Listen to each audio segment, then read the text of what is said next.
오늘 주제는 기복인데요. 오늘 설교는 성경 해석보다는 기독교 역사 또 사회학적인 현상, 사회 현상, 교회 현상 이런 쪽으로 좀 접근을 해보려고 합니다. 결론 부분에서 이제 성경적인 기복에 대해서 다루고 마치려고 합니다. 제가 어려서부터 교회에서 들어왔던 이야기 중에 복음을 받아들인 나라들은 한결같이 부자 나라, 1등 국가가 되었다는 말이었습니다.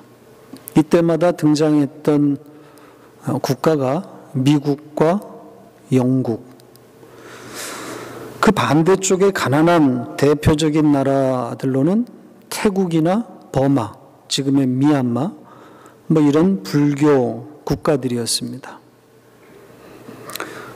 마치 체면에 걸린 듯 이런 논리, 예수 잘 믿는 나라는 부강해지고 예수를 모르는 나라는 가난한 나라, 이런 논리를 당연한 것으로 알고 성장해 왔습니다. 그래서 예수를 믿으면 부자가 될 수 있고 그렇지 않으면 빈궁함에서 벗어날 수 없다고 그렇게 믿어왔습니다. 성경도 그렇게 말한다고 생각했습니다. 왜냐하면 성경에 등장하는 적지 않은 믿음의 선조들이 남들이 소유했던 땅을 빼앗고 또 그 땅을 기반으로 부자가 되는 이야기가 흔히 등장하기 때문에 그렇습니다. 이런 성경의 성공과 번영 이야기를 단편적으로 모아서 번영신학, 고지론과 같은 기복주의 신학이 등장하게 된 겁니다. 그들이 그려놓은 하나님, 그 하나님은 당신의 백성들이 이 땅에서 찌질하게 사는 것을 원치 않으실 뿐 아니라 번성해서 세상을 다스리는 왕 같은 제사장으로 세워지기를 원하신다는 거예요. 그리고 이 논리는 종종 비약돼서 가난하거나 병든 것은 하나님이 원하시는 결과가 아니므로 병에 걸렸거나 궁핍한 사람은 하나님 앞에서 해결되어야 할 문제가 있다고 생각하게 되는 거죠. 따라서 실패한 교인은 교회에서 설 자리가 없게 되는 겁니다. 다른 교인들의 시선이 따가워서 이런 실패한 교인은 조용히 사라지거나 아니면 재기할 때까지 숨어서 지내게 됩니다. 교회에서 난무하는 이 성공담, 그런 간증이 이런 기복주의 논리를 더욱 부추깁니다. 성공과 번영은 곧 은혜의 결과라는 요상한 공식이 성립하게 되는 거죠.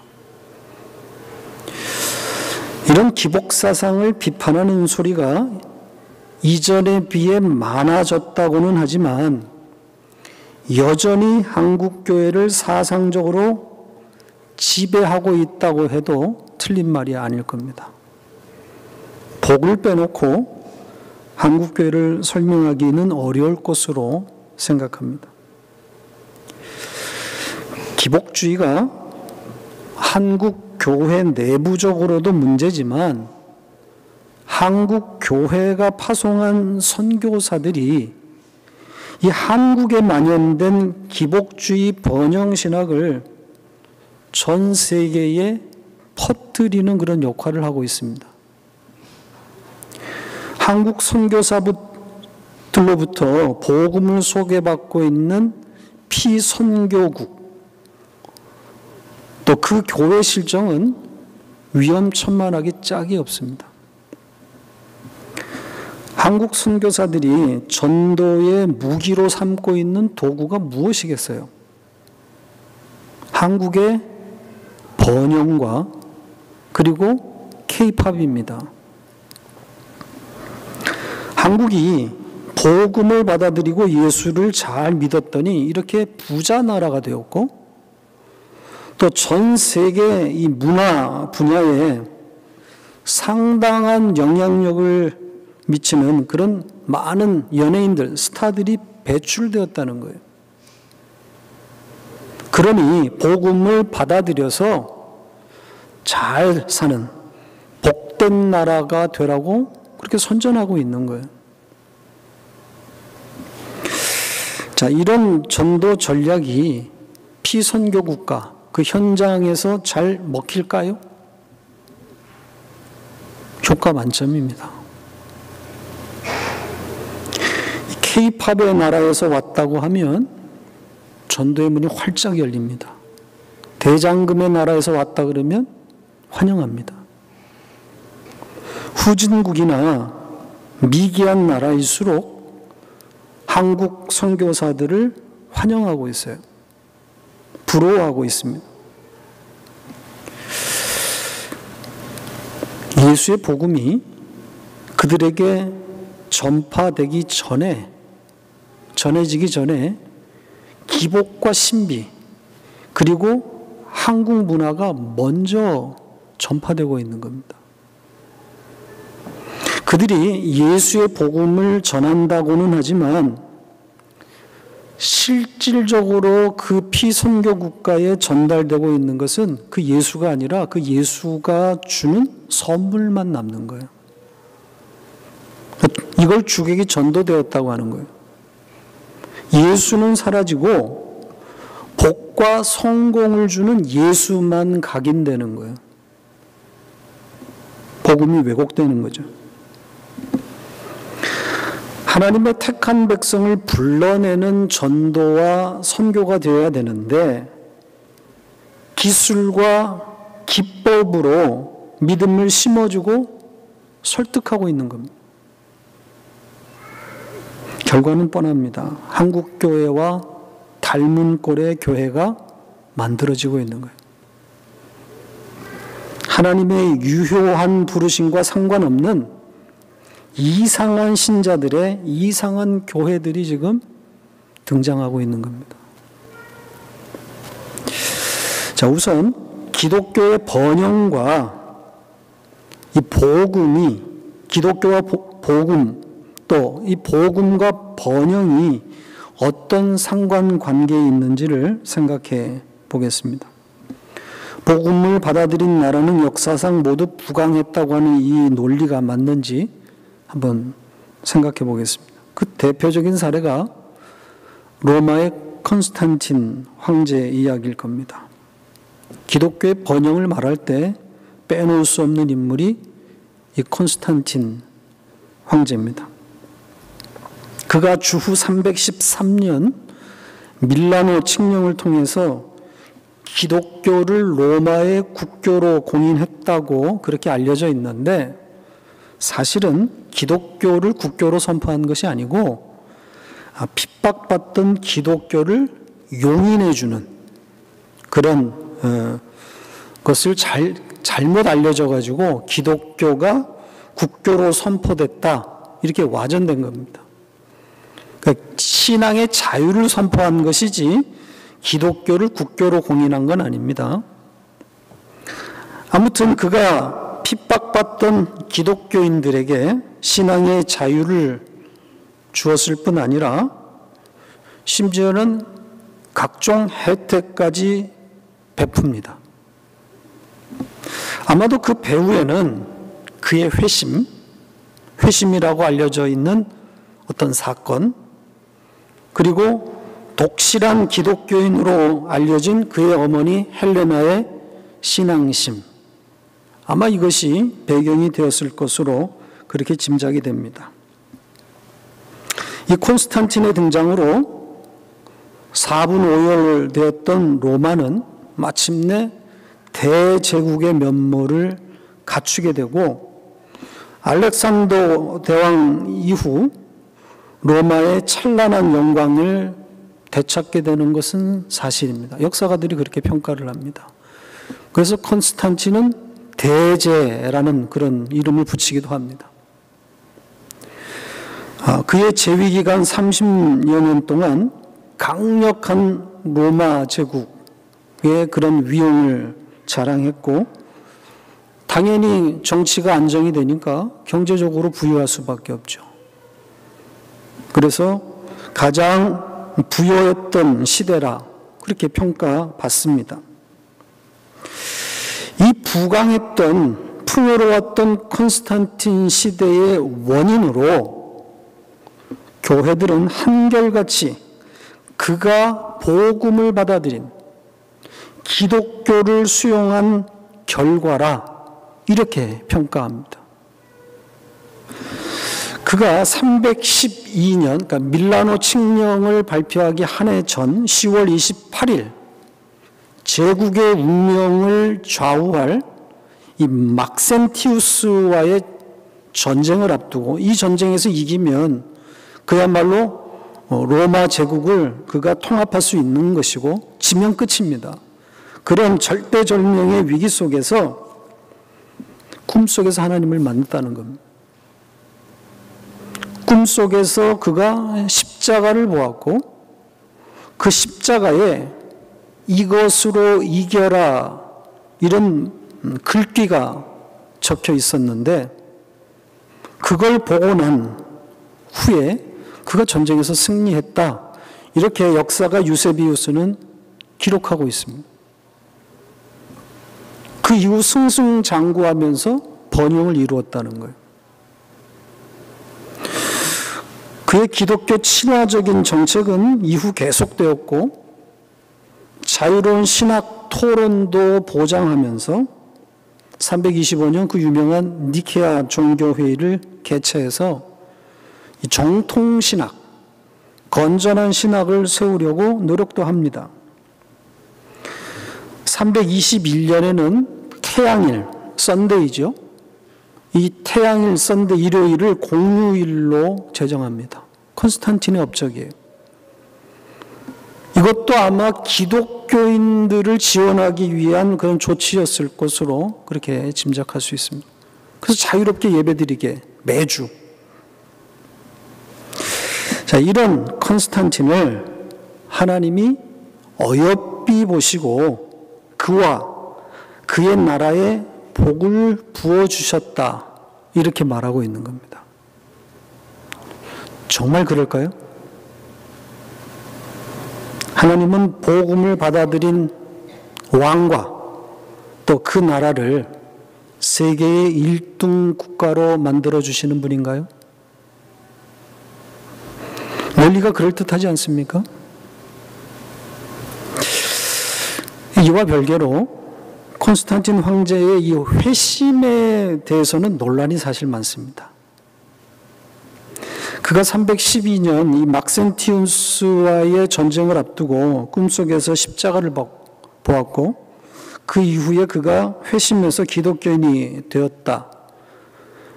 이것에 대한 이 진정성에 대한 의문들이 사실은 많이 있습니다. 이 십자가를 경험한 사건도 소설적인 데다가 아주 드라마틱하지 않습니까? 꾸며낸 이야기일 가능성이 많고 그 이후에 그가 신앙인의 길을 걸었다고 하는 증거가 거의 없다는 점, 이게 이런 비판을 뒷받침하고 있습니다. 따라서 그가 기독교인이 되어서 친기독교적인 정책을 편 것이 아니라 다분히 정치적인 계산을 가지고 기독교를 이용했다고 하는 것이 일반적인 평가입니다. 그러니까 하나님이 복을 준 것이 아니라 콘스탄틴의 탁월한 정치 능력, 그의 탁월한 정치가로서의 그런 가지고 있는 재능이 그로 하여금 번영을 이루었다고 보는 것이 타당할 것으로 생각을 합니다. 이 지도자의 탁월한 능력이 그 자신과 그 나라를 부강하게 한 예는 얼마든지 있습니다. 하나님과 상관없이, 복음과 상관없이 세계 역사에 족적을 남긴 위대한 사람들이 얼마나 많습니까? 복음과 상관없는 사람들이 오히려 세계를 지배해오고 있는 거 아닙니까? 지금은 많이 쇠퇴되었지만 일본의 번영을 어떻게 봐야 됩니까? 대표적인 우상의 나라라고 우리가 비판하고 있는 일본, 여전히 무시할 수 없는 1등 국가입니다. 일본 역사에 예수 믿는 지도자가 한 사람이라도 있었나요? 그런데 왜 이 섬나라는 그렇게 많은 재난을 겪으면서도 수시로 지진, 수시로 태풍, 쓰나미, 이런 재난을 겪으면서도 끝내는 이겨내고 경제적인 성장을 이루었단 말입니다.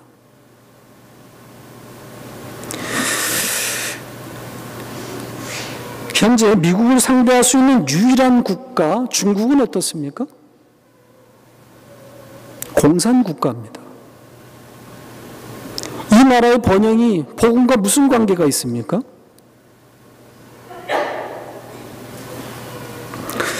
자, 미국의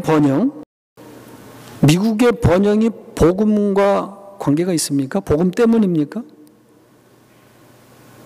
청교도의 후예들이라 하나님이 세계를 제패하게 해주신 걸까요?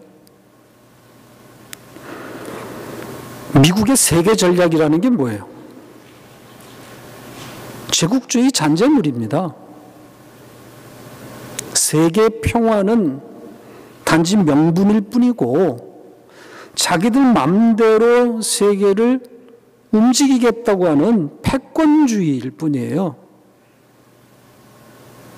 역대 미국 대통령들은 이런 속내를 감추고 세계 재패를 추진한 것이고 현 트럼프는 아예 속내를 감추지 않고 노골적으로 드러내는 차이만 있을 뿐이에요. 다 똑같아요. 그들이 어떻게 세계 질서를 좌지우지하는 세계 경찰 국가가 되었습니까? 세계 평화와 세계 질서 유지라고 하는 명분으로 약소국가 내정에 간섭해서 친미국적인 정권을 세워놓고 자신들이 보유한 무기들을 판매하는 방식으로 이득을 챙겨가고 있지 않습니까? 한국전쟁에서 돈을 누가 벌었습니까? 강대국들이 벌어가는 거예요. 일본과 미국이 벌어가는 거예요. 전쟁 시켜놓고. 이란이나 이라크 같은, 사우디아라비아 같은 산유 국가들의 분쟁에 끼어드는 것은 결국은 석유를 챙겨가지기 위한 겁니다. 그렇지 않습니까? 이렇게 부를 축적해 온 거예요. 무슨 복음과 상관이 있습니까? 무슨 하나님이 복을 주신 거예요? 약탈한 거죠.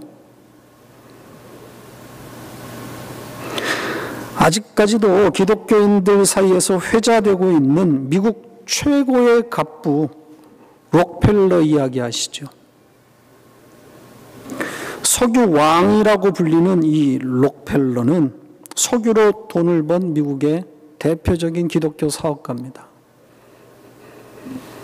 그가 가지고 있는, 그가 벌었던 그의 돈을 현재 시가로 환산을 하면 역사상 최고의 갑부입니다. 뭐 500조가 넘는다 그래요.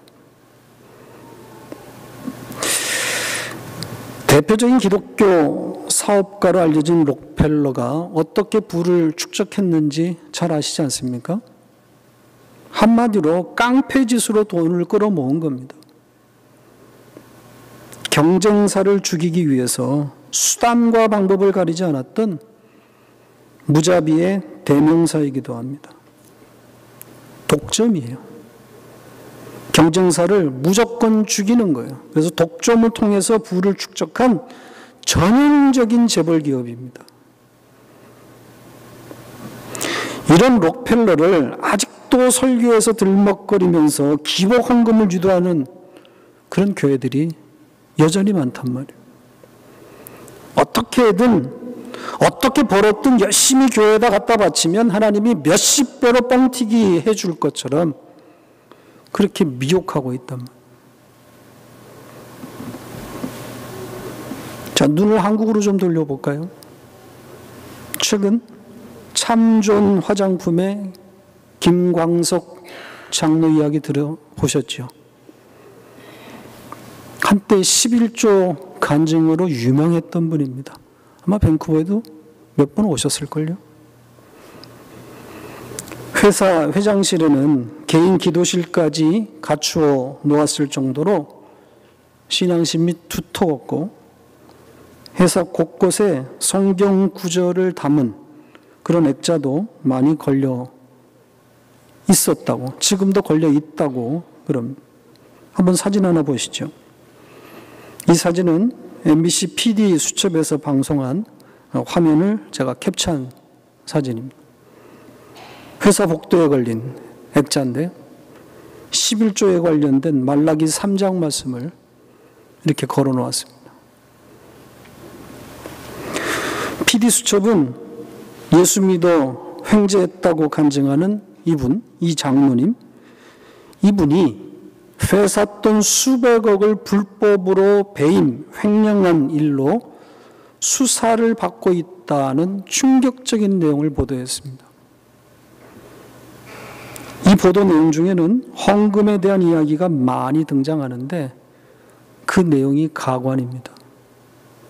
소망교회, 이분이 다니던 교회가 이명박 대통령의 그 소망교회입니다.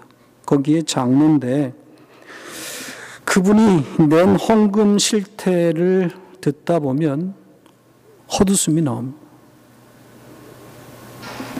담임 목사와 이 김 장로가 헌금 액수를 놓고 늘 협의했고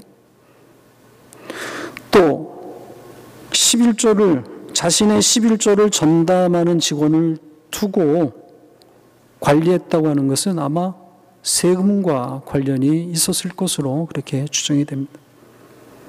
그 김 장로 개인의 11조를 회사 돈으로 회사 직원이 가져와서 헌금을 한 것이기 때문에 그 조작이 필요했던 거죠. 개인의 11조를 회사 돈으로 내니까 헌금 냈다고는 계정에다 쓸 수 없을 거 아닙니까? 그러니까 다른 명목으로 돈을 뺐겠죠. 자, 교회당은 1년에 수억씩 헌금을 하면서도 초창기 회사가 어려울 때 함께 했던 직원들에게는 매몰찼던 이 김 장로의 두 얼굴을 고발하고 있습니다. 그러니까 록펠러가 회사를 키웠던 방식과 흡사합니다. 그러니까 교회에다 내는 헌금에는 조금도 인색함이 없는데 자기가 부리는 회사 직원들에게는 무자비했던 거예요. 이렇게 회사 경비를 줄여 교회에다 갖다 바치고 자식들에게 넘기는 거예요. 이 배경이 뭐라고 생각하세요? 전형적인 기복사상의 단면이라고 볼 수 있습니다. 기복에다가 신비까지 곁들여져 있습니다. 이 신비주의는 다음 주에 다루겠습니다. 여기에도 예수 무당이 또 등장합니다. 회사의 중요 결정 어떤 할 일이 있을 때마다 엔젤이라고 하는 여인이 등장을 합니다. 이 여인이 하나님의 음성을 듣는데 그 음성에 김 장로가 귀를 기울이는 거예요. 이 여인의 기독값으로 매달 수백만 원씩 회사에서 지불되었다 그럽니다. 기도해주는 그 대가를 받은 거예요. 그런데 아이러니컬하게도 이 참존 화장품이 급격하게 무너지게 되는 계기가 이 엉터리 예언에 있다는 점이에요. 참존이 인천공항 면세점에 입점하는 그런 그 입찰에 참여하게 되는데, 당시 시세보다 수백억을 더 써서 낙찰을 받게 됩니다. 다른 경쟁 화장품 회사들은 입점하기 위해서 1,200억 정도를 써냈는데 참존은 파격적으로 2,000억을 써냅니다. 그런데 회사 자료에 의하면 입찰 당일 회사가 제시할 금액, 그러니까 회사 자체에서 의논해서 결정한 금액은 1,300억 정도였다는 거예요. 그러니까 1,300억만 써냈어도 낙찰이 되는 거예요. 다른 회사들은 1,200 이하로 썼으니까. 그러니까 시장 조사 등을 통해서 적절한 금액을 산정하고 1,300억 정도면 충분히 우리가 낙찰받을 수 있다고 해서 써놓으려고 한 건데, 입찰 당일 김 회장이 2,000억을 써놓으라는 그런 지시를 하게 됩니다. 계시받은 거죠. 아니, 정확하게는 계시받은 엔젤의 말을 믿은 겁니다. 그 결과 어땠겠어요? 당연히 낙찰은 받죠. 2,000억을 써냈으니까. 근데 문제는 낼 돈이 모자라는 거예요. 일단 계약은 했지만 중도금, 잔금 계속 처리해야 되는데 돈이 없는 거예요.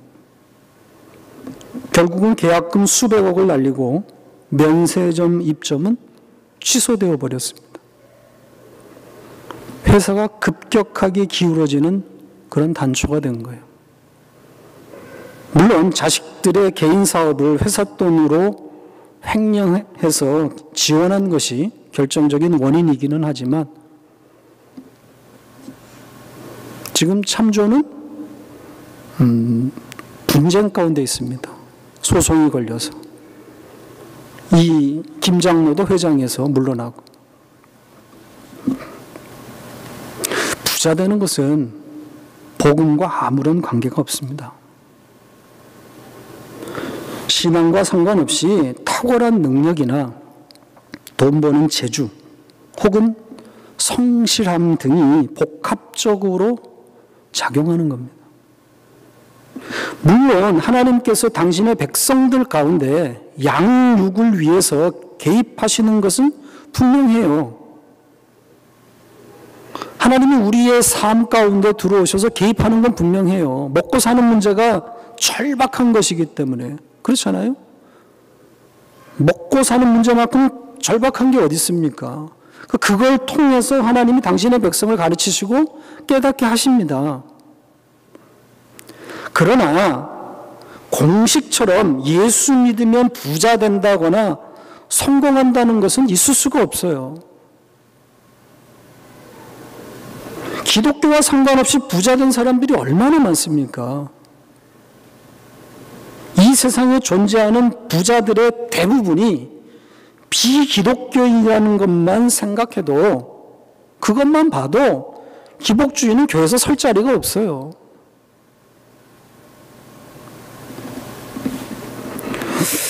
자, 이제 성경으로 좀 돌아와서 좀 몇 가지를 짚어보죠. 성경 해석의 가장 중요한 포인트는 제가 생각하기에 맥락입니다. 다른 말로 일관성이라고 할 수 있습니다. 성경은 일관성을 가지고 해석해야 된다. 특히 구약을 읽을 때 조심해야 됩니다.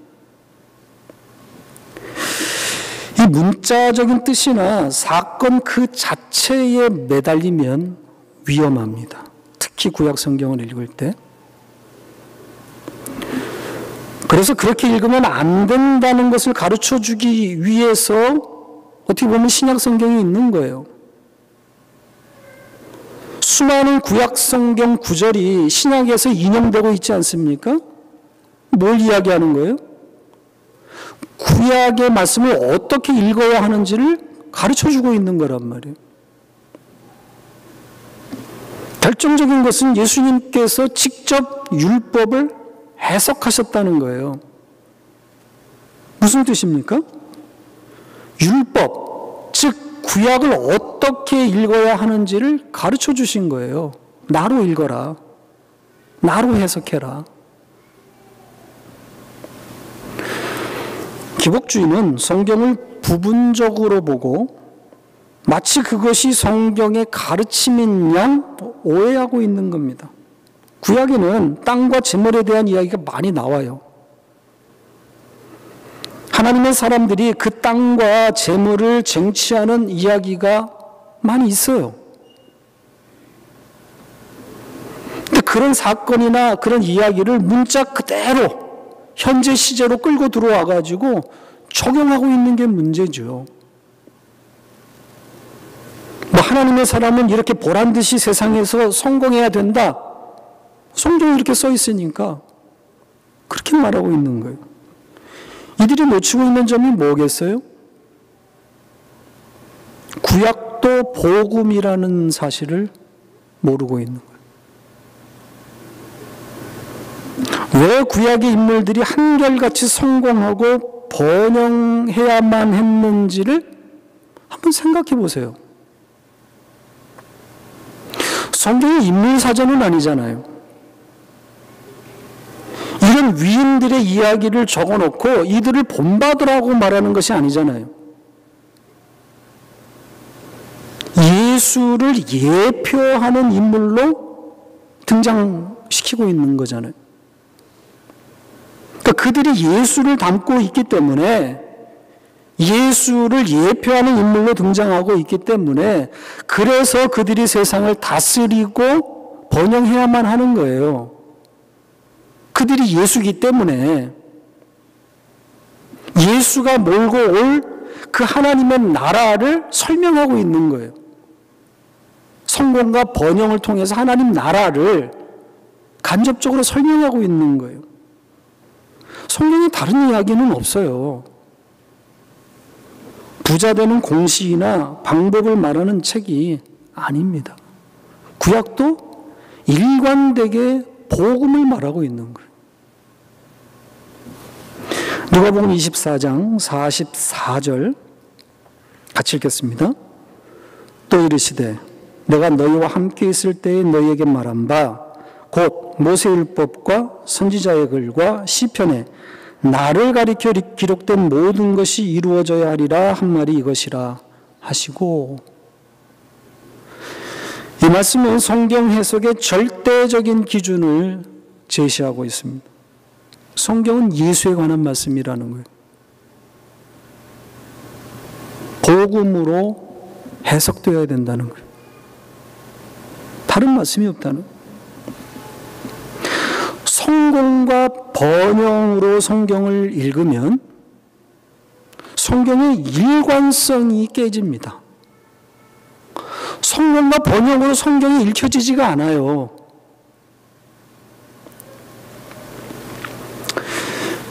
제가 지금 기독교인은 반드시 가난해야 하고 실패해야 한다, 이런 말을 지금 하고 있는 게 아닙니다. 제가 지금 말하고자 하는 것은 돈과 복음이 어떤 공식처럼 상관관계를 맺고 있지 않다는, 지금 그 말을 하고 있는 거예요. 구약에는 그렇게 성공하고 번영한 인물들이 수두룩하게 등장하는데, 신약에서는 오히려 멸시받고 구차한 성도들이 더 많아요. 일관성이 없다 이 말이에요. 제일 먼저는 예수님의 12 제자들이 그래요. 세상을 정복하기는커녕 평생 도망다니면서 대접도 못 받고 대부분 처형당했습니다. 번영과 성공과는 거리가 먼 사람들이에요. 그 뒤를 잇는 사도 바울도 부와 거리가 먼 사람입니다. 평생 병을 이고 산 사람이에요.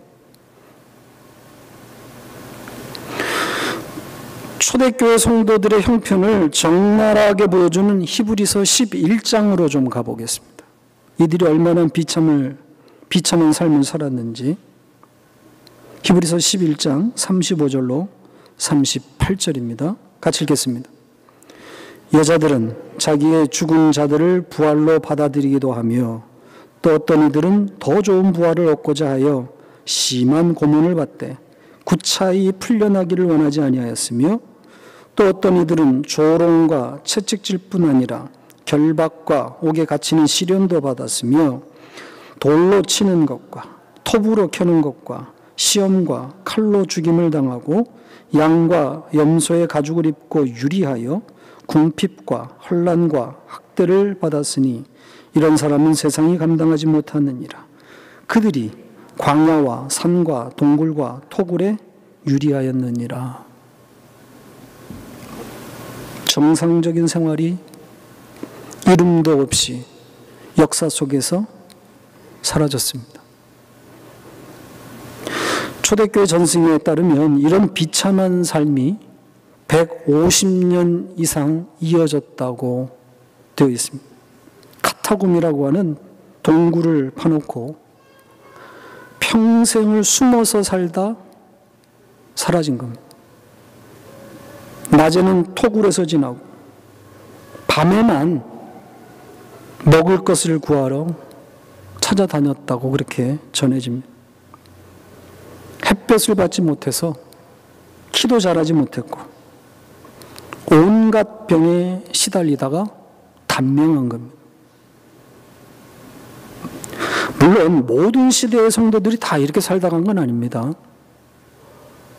제가 지금 말하고자 하는 것은 성경의 일관성의 문제를 지금 말하고 있는 거예요. 일관성이 없다는 이야기를 지금 하고 있는 거예요. 성공과 번영으로는 성경이 읽혀지지가 않는다. 적어도 번영과 복음은 상관이 없다. 이 이야기를 하고 있는 거예요. 기복주의는 복음을 이 세상 차원으로 끌어내린 나쁜 사상입니다. 복음은 재물과 이 세상을 해석하는 차원에 있어야지 동일선상에 있어서는 안 되는 거예요. 빌립보서 4장을 보세요. 4장 11절로 13절 같이 읽겠습니다. 내가 궁핍함으로 말하는 것이 아니니라 어떠한 형편이든지 나는 자족하기를 배웠느니 나는 비천에 처할 줄도 알고 풍부에 처할 줄도 알아 모든 일 곧 배부름과 배고픔과 풍부와 궁핍에도 처할 줄 아는 일체의 비결을 배웠노라. 내게 능력 주시는 자 안에서 내가 모든 것을 할 수 있느니라. 성도가 이 세상을 어떻게 이기는지를 잘 보여주고 있는 말씀이라고 생각합니다. 성도의 왕노릇이 바로 이런 겁니다. 내게 능력 주시는 그분 안에서의 자족, 즉 만족입니다. 부나 가난, 번영이나 궁핍에 대해서 사도 바울은 어떤 가치도 담아놓지 않았어요. 평가하지 않았다 이 말이에요. 이것은 좋고 저것은 옳지 않다는 그런 내용이 없어요. 바울에게 부함과 가난함은 그냥 수시로 왔다 갔다 하는 일상이었어요. 그 변하는 환경 속에서 예수 안에 있음으로 얻어지는 평안, 그 자족을 배웠던 거예요. 이게 신앙생활입니다. 이 기복주의는 돈에 매몰되어서 예수를 보지 못하는 우를 범하고 있는 거예요. 말씀을 맺겠습니다. 제가 의도적으로 기복주의와 기복신앙이라는 말을 지금 구분해서 사용했습니다. 혹시 알아채셨는지 모르겠어요? 제가 계속 지금 기복주의를 이야기했지 기복신앙에 대한 말을 안 하고 있어요. 왜냐하면 이 기복신앙은 신앙생활의 절대적인 요소이기 때문에 그래요. 이 기복이란 말은 복을 구한다는 거잖아요. 신앙의 절대적인 가치를 담고 있는 말입니다. 신앙생활은 곧 기복이다. 틀린 말이 아닙니다. 그러니까 복에 대한 바른 개념, 성경적인 개념이 정리되어 있다고 전제를 한다면 기복신앙은 절대적으로 권장되어야 할 그런 모습이에요. 그러니까 권장 정도가 아니라 신앙생활 그 전부인 거예요. 성경이 말하는 복이 뭡니까? 복에 대해서 좀 간단하게 개념 정리만 하고 마치겠습니다. 이 바라크라고 하는 단어를 파자해 보면 새 집, 새 성전이라고 할 수 있습니다. 그 단어 자체에 벌써 예수 그리스도를 담고 있다고 그렇게 해석할 수 있습니다. 이 복이라는 단어가 처음 등장한 창세기 1장 22절 그 문맥을 통해서 복의 개념을 잠깐 좀 보겠습니다. 창세기 1장 22절 같이 읽겠습니다. 하나님이 그들에게 복을 주시며 이르시되 생육하고 번성하여 여러 바닷물에 충만하라 새들도 땅에 번성하라 하시니라. 복이란 단어가 성경에 처음 등장하는 그런 구절이에요. 하나님이 여기서 그들에게 복을 주셨다고 그러죠. 그들이 누굽니까? 이 문장에도 나와 있지만 앞뒤 문맥을 보면 짐승이에요. 그러니까 최초의 복을 사람이 아닌 동물에게, 새와 물고기에게 주고 있어요. 우리는 여기에 좀 주의할 필요가 있는 거예요. 이 문장에서 복은 분명히 이 번성과 연결되어 있는 건 맞아요. 그렇잖아요? 그런데 동물에게 있어서 번성, 생육과 번성은 생명력이에요. 그렇잖아요. 땅의 소유나 재물의 쟁취와는 아무런 연관이 없어요. 생명력 그 자체인 거죠. 따라서 예수 그리스도로 말미암는 생명력을 예고하는 혹은 예표하는 성격을 가지고 있는 거예요. 복이. 따라서 성경이 말하는 복이란 예수 그리스도로 말미암는 생명력이다. 이렇게 정의할 수 있는 거예요. 죄인을 살려낸 그 생명력이 복이에요. 하늘적 가치인 거죠. 그러니까 이 복의 상태를 설명하기 위해서 하나님께서 당신이 택한 자들, 부르신 자들이 땅을 차지하고 풍족한 재물을 갖는 것으로 그렇게 나타나고 있을 뿐이란 말이에요. 그러니까 땅과 재물은 복을 설명하기 위한 도구일 뿐인 거예요.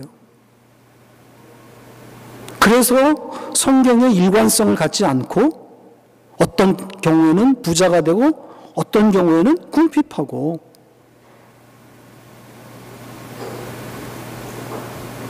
기복주의는 복을 설명하기 위해서 잠시 등장했던 이 땅과 재물, 이 보이는 것에 매몰돼 가지고 복 그 자체이신 생명력이신 진리 되시는 예수를 놓치고 있는 거예요. 성경이 말하는 복은 이거 하나뿐입니다. 예수 그리스도로 말미암는 생명력. 이게 복이에요. 의미상 이 생명력은 진리라는 말로 대치할 수 있습니다. 따라서 기복신앙은 진리를 구한다는 의미가 될 수 있는 거죠. 진리를 구한다. 진리를 갈망하는 것이 기복신앙이에요. 이 기복주의가 물질의 복음이 매몰되어 버린 저급한 신앙, 나쁜 사상이라고 한다면 기복은 돈을 해석할 수 있는 성경적인 사상, 바람직한 신앙이라고 그렇게 우리는 결론 지을 수 있습니다. 우리는 기복신앙을 추구합니다. 기도하십시다.